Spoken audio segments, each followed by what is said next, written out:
Welcome to Open Source Health, the podcast that doesn't just talk about fixing healthcare, we're actively doing it. I'm Tripp Johnson, CEO of the Advita Collective, and I'm here to take you on a behind-the-scenes journey as we build a technology-forward, stakeholder-centric healthcare company.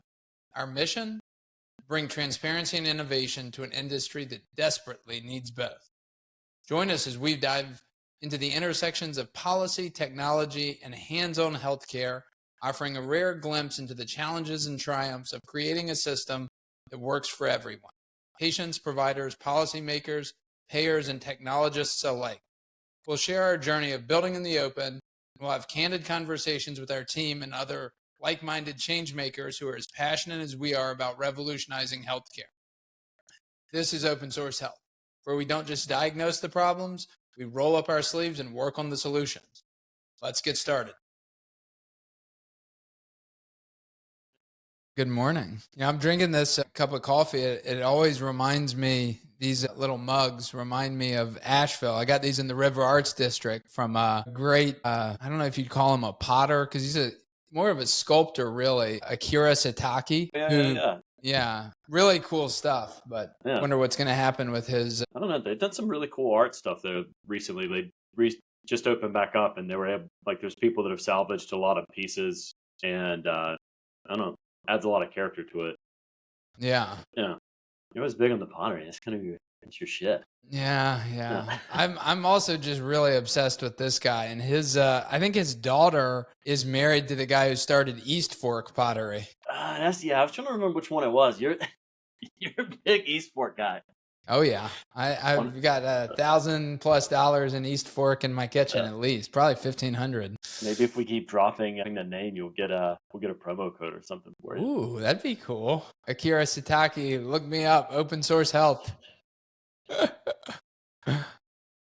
we're probably going to take a little bit of a break, somewhat from some conversations we've had about Blue Cross Blue Shield, because I think you're rolling out something pretty cool for 2025. You just shared it with me, and I'll say that this was like, we as a company and you specifically have always been maniacally driven to, I think, really marry a couple of different, three essential propositions, right? Like, how do you create the best provider-centric culture? How do you create the best patient-centric culture? And then how do you balance that with the overall company and making sure that it's a vehicle for sustainable wellness and financial health for all of its employees? Generally, the idea being with that is you keep institutional knowledge by keeping talented people around, you build a good culture. And all of this is, I would say, links and ties right back into your rantings and ravings for years and this maniacal adherence to culture piece. I think we're kind of hitting maybe a next stage of where this pays off. And I think this is a really, really fascinating thing to me, especially as a healthcare company. I want to kick it to you because I was pretty captivated about what you just rolled out for. Yeah, so I guess to frame it, I think when you start a company and you name yourself a CEO, it's kind of bullshit, right? Like, you're just a guy who gets a lot done and you sign the front of checks. At some point, maybe you become a real CEO, or at some point you sell the company and they install a, quote, real CEO who knows how to manage bigger things and be more professional. We've talked a lot about kind of patients, providers, that type of thing. So I'm gonna start with some thoughts on kind of what it means to be a real company. Yeah.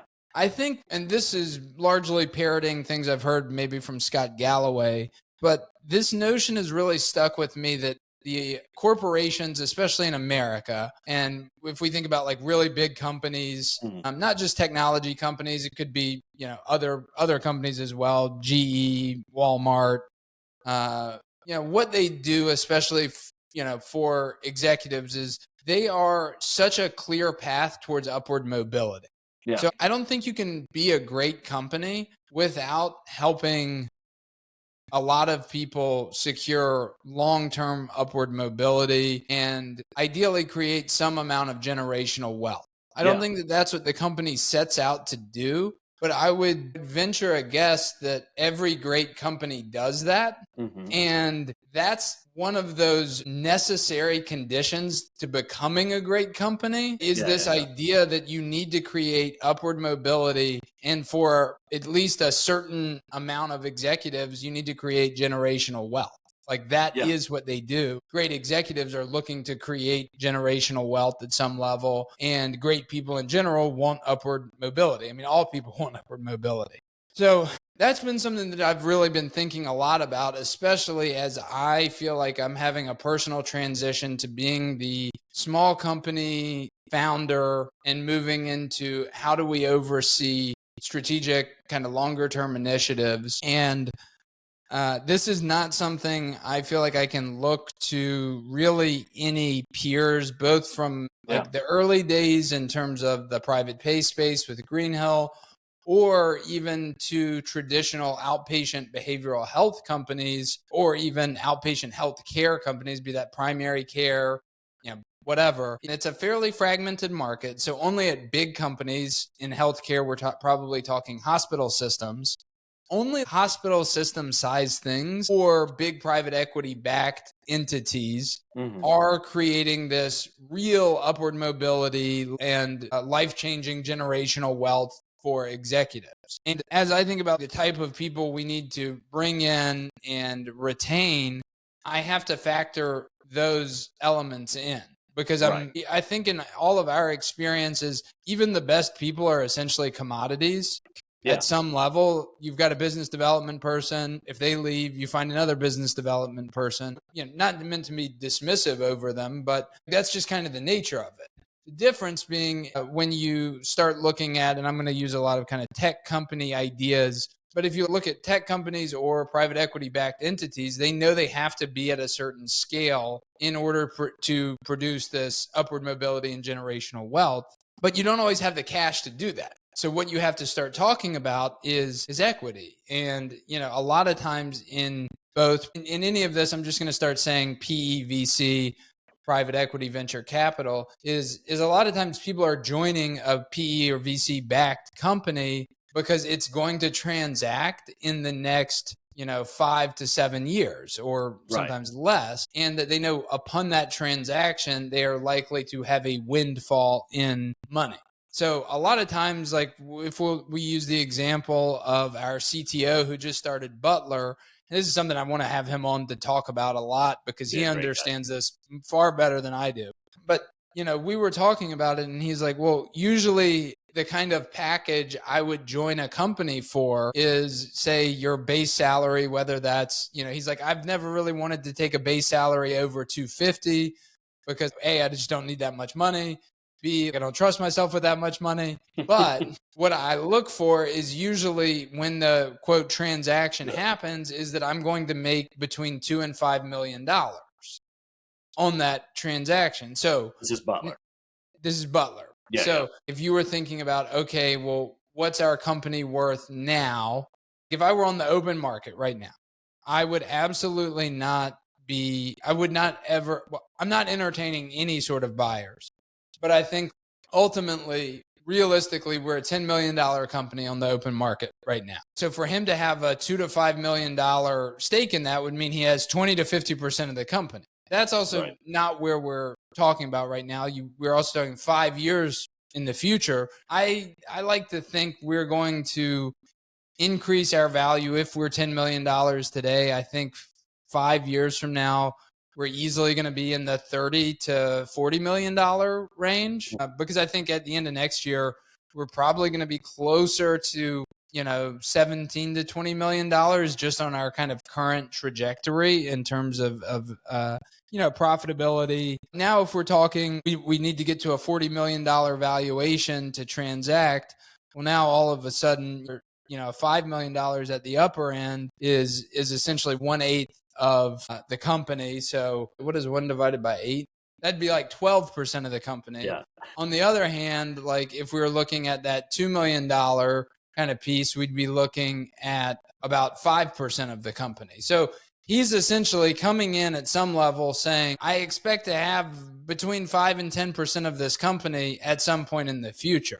Now, all of that fluctuates in the sense, and this is where I get way out over my skis, but like that's where these very complex compensation models come into play because you constantly have to have the valuation of your company and you have to have the valuation of the stock options that you're granting or whatever else. It's going to be in flux because the more valuable we get, it's not like you're just giving up the same amount of the company. And there's also stock buybacks. There's all sorts of ways that this can change. But long story short is I expect to see us embrace more of a technology company driven kind of cap table, you would say, capitalization table. Like, what does it look like? Who are the owners? Who are the investors? What do their packages really look like? I expect that by the end of Q1, that will be rolled out for us, and there will be pretty clear growth metrics in order for people to have equity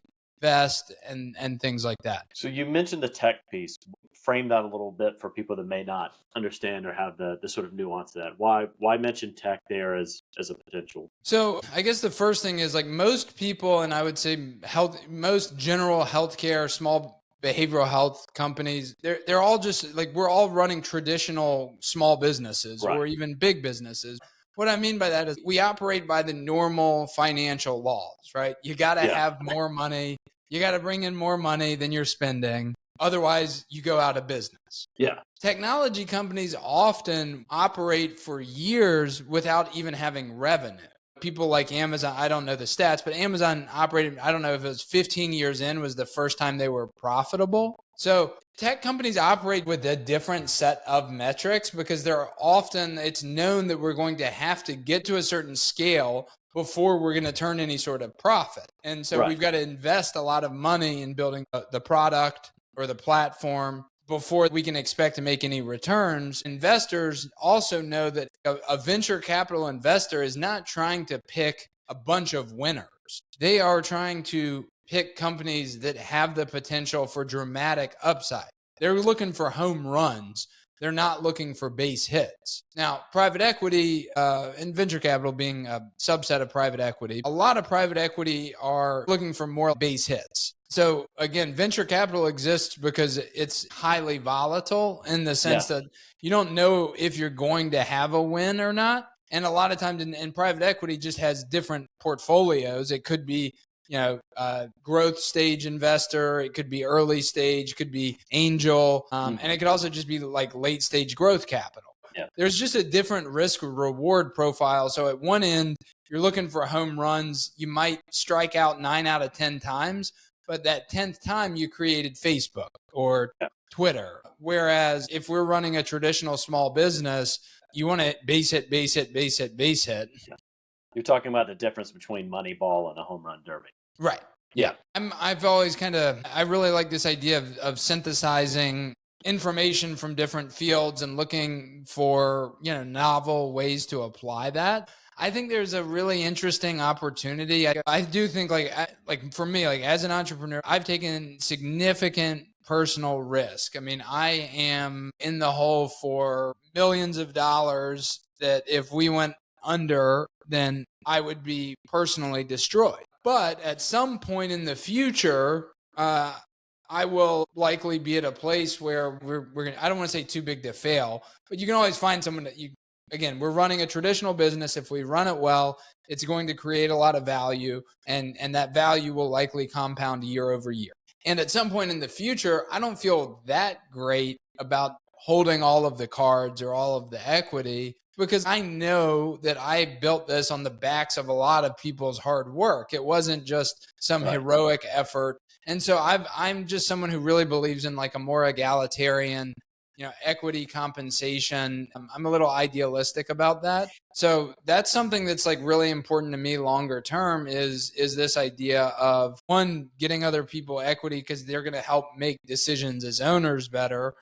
And two, doing it because, quite frankly, like a lot of people put in a lot of effort, and it's nothing that I did to be born into a family where my network was just naturally going to be bigger and have more access to capital, which allowed me to take these risks that other people just didn't have the opportunity to take.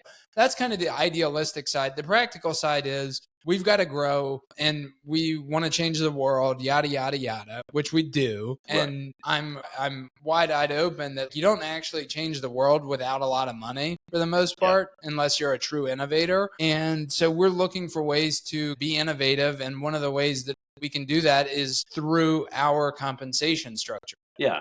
And for me, this always goes back to the culture piece, right? In the more detached, sort of esoteric meta level, it's how do we create and retain a culture that we want and then retain it, right? And that largely entails how do you attract the talent that'll grow with the company and help sustain and keep the culture reinforcing. Yeah. Yeah. And again, I don't think, I mean, I've never talked to anyone out there. Like, I don't know anyone who's trying to solve this problem who hasn't already taken on big investors. And I think that's the piece for me, as we've talked about in the past, is I want to have a lot of this figured out ahead of time because, quite frankly, I'm not very interested. I don't want to change the incentives that will have a detrimental impact on patients and providers, right? Because oftentimes when you look at selling to private equity, bringing on a capital partner, you are actually doing the right thing for the company as a vehicle to produce money.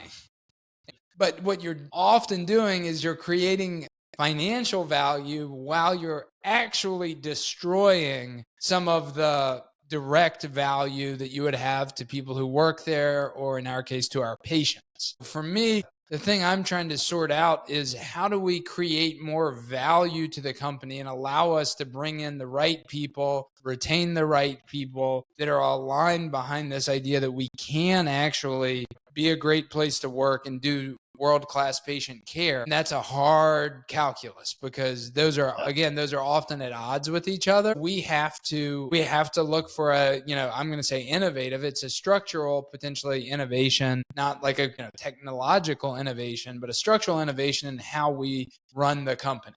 Yeah. I think this always goes back again to what we started off with, the three propositions. Holding those things in tension becomes a much more interesting game than can we build something, scale it quickly enough to sell it to private equity and make an exit strategy. That's not as interesting as can you play the game under these sort of constraints. And they're two very different games and different strategies. And I think that becomes a exponentially more captivating and interesting game.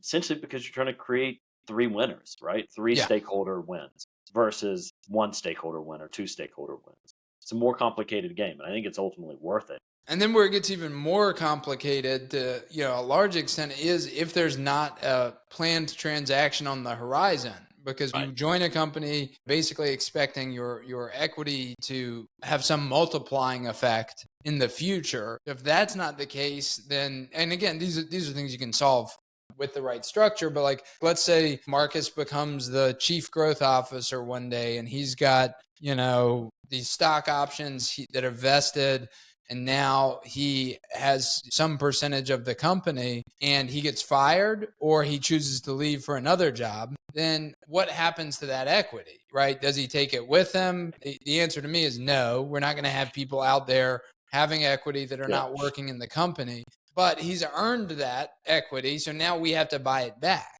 right? That's part of the deal in that scenario, because otherwise that wouldn't be fair. He did the work to earn that. So now we as a company have to have enough cash on hand to then buy it back.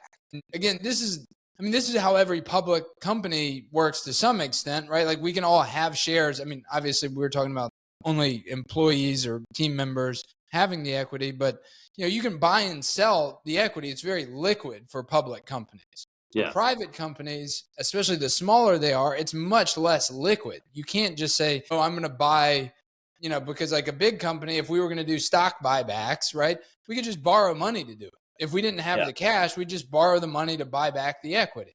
And those are just, financial decisions. That's not necessarily a way that I think anyone under, 100 million in revenue is generally thinking about their healthcare company. At least I haven't seen it. I don't know if you have. No, I don't think so at all. So, I think the standard game is build, scale, sell. Yeah. Q1 for me is largely like trying to map out what the organization looks like over the next few years so that we have the right structure, so that then we can marry that with the right incentive packages. Also making sure that we retain a lot of flexibility, because I do think, we're going to make these potential technology plays. For us, I see us likely having multiple arms of the organization and ultimately the business. One is just the clear healthcare services, and we get paid for what we do and we grow that. But then if we create, technology on the back of some of that, maybe to solve our problems, but then to commercialize it, well, that's kind of different than the game that the people just doing the pure healthcare signed up for. And so I think Right. that's where we want to look at performance bonuses maybe versus equity comp, or where we're going to have to start additional entities. Like if we were going to turn some sort of product that we built to solve patient provider matching or our analytics platform, we may put that in a separate company. And then maybe again, like where it gets real fancy is, hey, like let's say we have key leaders from the traditional healthcare side that have equity in the holding company. Well, now that holding company has a certain percentage of equity in the technology company, and you're granting, if we needed to hire developers, et cetera, you would be giving them equity just in the technology company, not in the holding company. So it becomes this real spaghetti bowl of equity and incentives. I'm probably like 5 years ahead of, the natural plan time to think about this. But my belief is that we are such creatures that respond to incentives that if we get these incentives right early on, it dramatically changes our ability to grow and produce value. And I think this is kind of like, if we solve this piece first, we can find the people that will build the things a lot easier. And we have to do it without, the expense of patient care, which I think is like one of the biggest issues, generally speaking. Feels like a pretty good summary and place to wrap, right? Yeah, I think so. So I don't know if anyone's got any thoughts, or they've done, gone through this before, would love to, talk, have you on. I've made a lot of bad decisions in terms of business partners. And so I'm going into this wanting to keep as many options open as possible, but also realizing that for our next stage, like I got to give up some of the baby. And that's where we're going. All right. Rock and roll. Until next time.